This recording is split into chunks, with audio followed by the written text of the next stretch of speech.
দিল্লিতে যে প্রোটেস্টটা চলছে সেটা নিয়েই আজকের এই ভিডিওটা। এই স্টুডেন্টগুলোর পাশে আমিও আছি। প্রশ্ন করাটা কোনো অপরাধ না, প্রশ্ন একটাই, কোয়েশ্চেন পেপার লিক। এক একটা স্টুডেন্ট তাদের লাইফে সমস্ত খুশি বিসর্জন দিয়ে 16 থেকে 17 ঘন্টা পড়াশোনা করছে, এক্সাম দিচ্ছে, হঠাৎ নিউজ আসছে পেপার লিক। কারোর হয়তো ওটাই শেষ সুযোগ, কারোর হয়তো বয়স পেরিয়ে গেছে, কারোর হয়তো ফ্যামিলি কন্ডিশন সেরকম ভালো না যে আর পড়তে পারবে।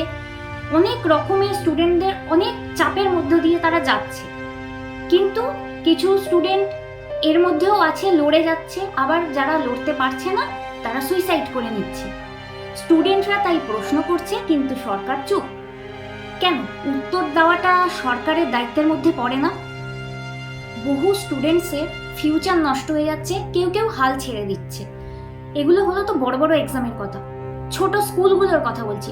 ছোট স্কুলগুলোতে কি হচ্ছে? প্রাইভেট স্কুলগুলোতে স্কুলের টিচারের কাছে পড়লে এক্সামে কোয়েশ্চেন কমন পাওয়া যাচ্ছে, কিন্তু সেই যদি বাইরের টিচারের কাছে পড়ে কোয়েশ্চেন কমন পাওয়া যাচ্ছে না। তাহলে সব জায়গাতেই এডুকেশন সিস্টেমটাতে পুরোটাতেই করাপশন ভরে গেছে।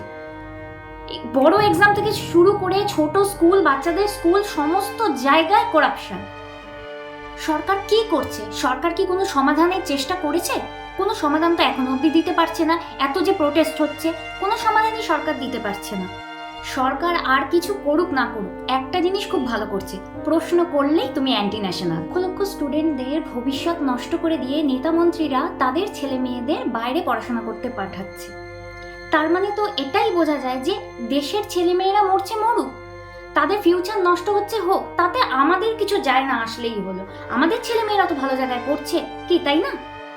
যুক্তির ক্ষেত্রে তো এটাই বলে যে তোমরা যখন আমাদের কথা ভাবছো না, তাহলে আমরাও তোমাদের কথা ভাববো না। তোমরা কেন সিটগুলো দখল করে বসে আছো? তোমরা তাহলে পদত্যাগ করো।